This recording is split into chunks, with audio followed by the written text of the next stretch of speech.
This PowerPoint is going to be about the current contemporary issues within sports. So the first issue is drugs. So I'm going to be talking about why athletes might choose to take drugs and the consequences of doing some. So there are three main categories why they might choose to do it. The first one being physical reasons. So this basically means that some drugs will cause different physical effects. So say like steroids causes you to become bigger, so gain more muscle easier, which is beneficial for people like boxers that might need to get into a certain weight category.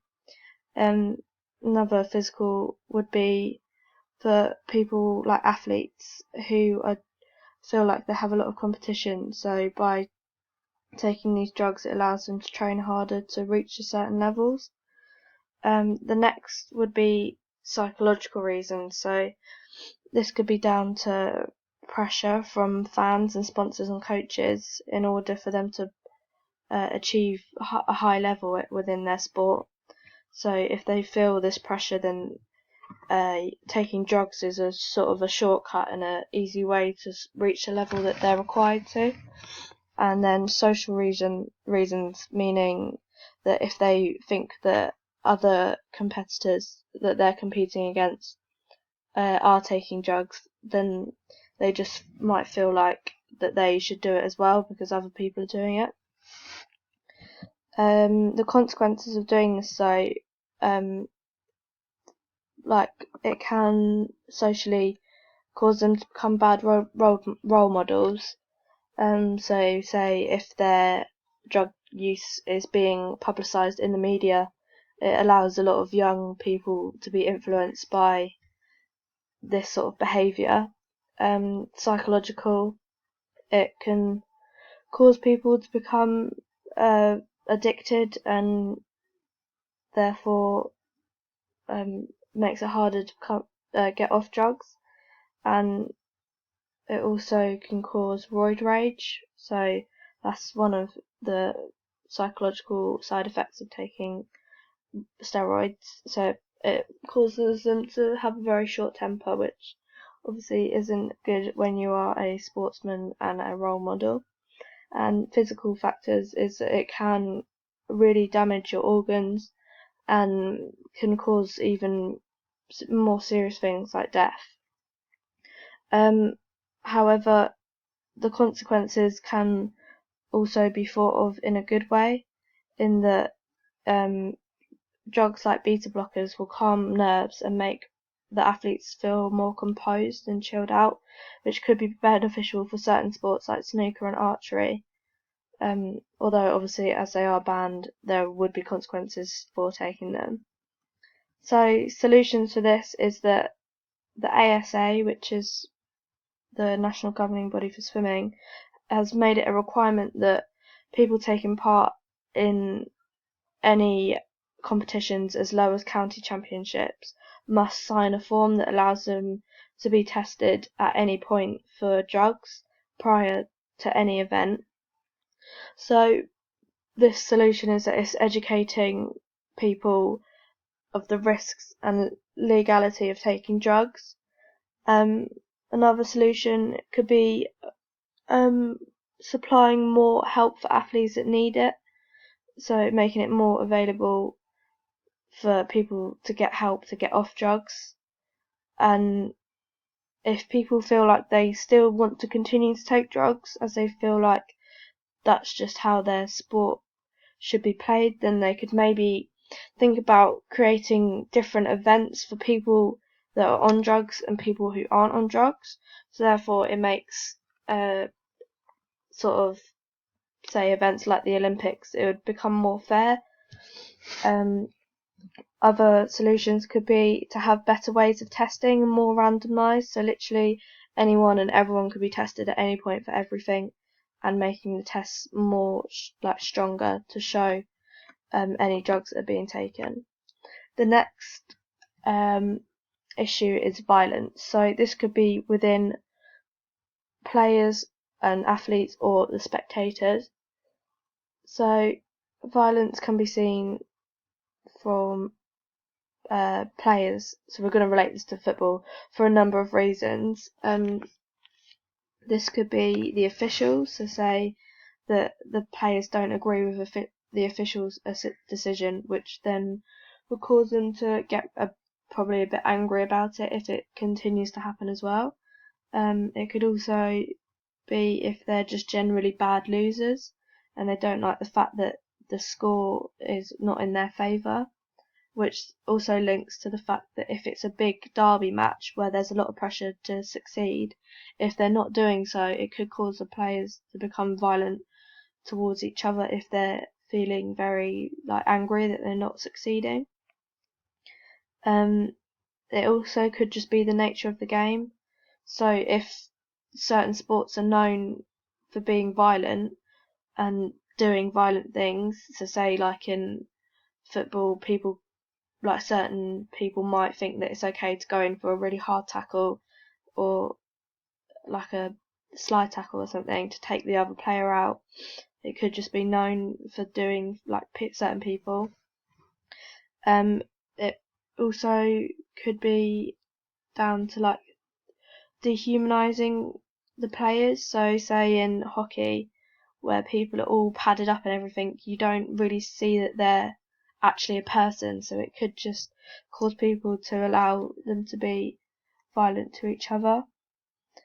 And also other players could provoke the opposition's team, so by saying things to them or continually to make dirty tackles on them.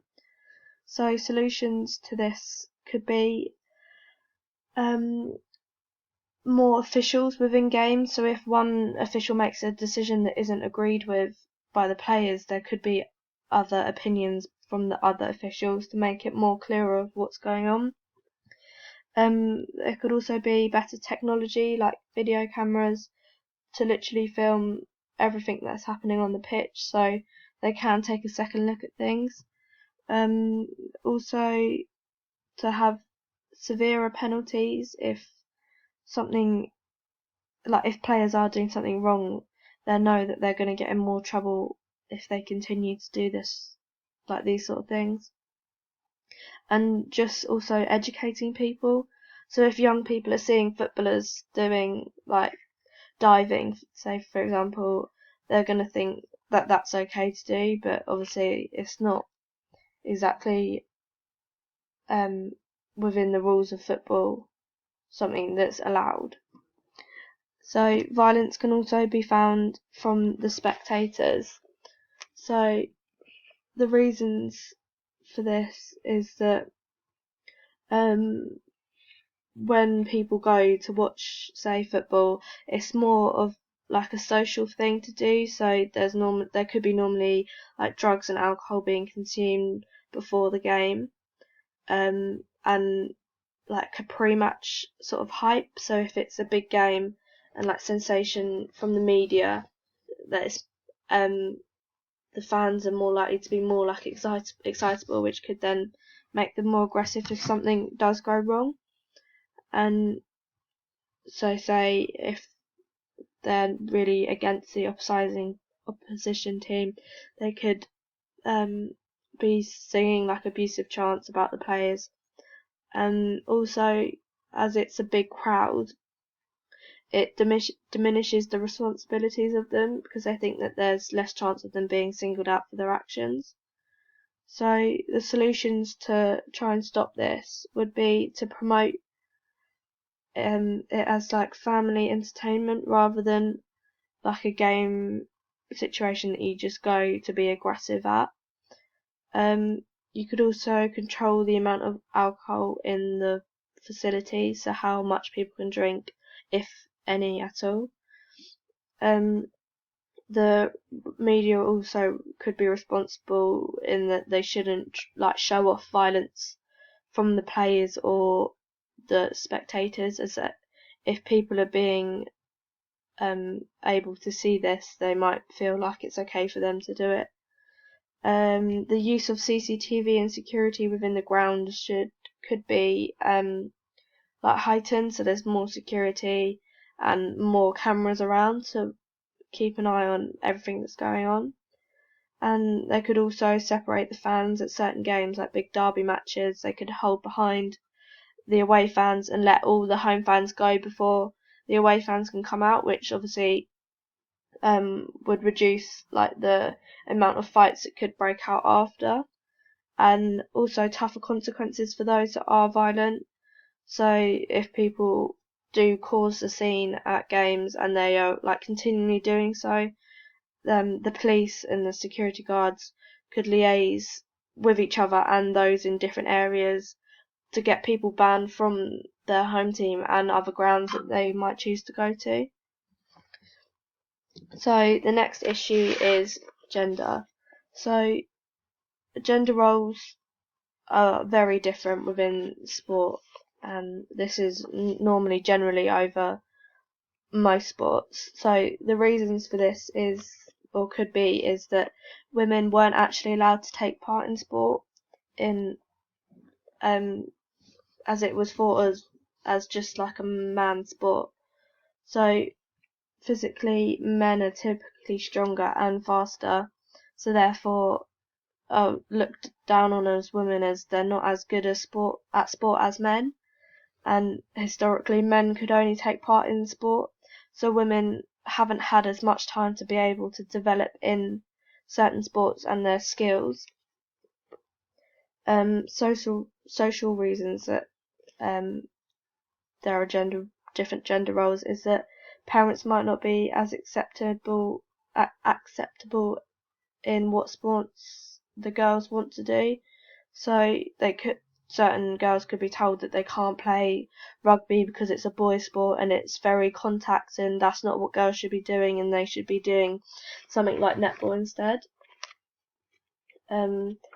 So the consequences of this is that there's less participation from girls, which then leads to lower confidence, less career opportunities and lower wages within sports.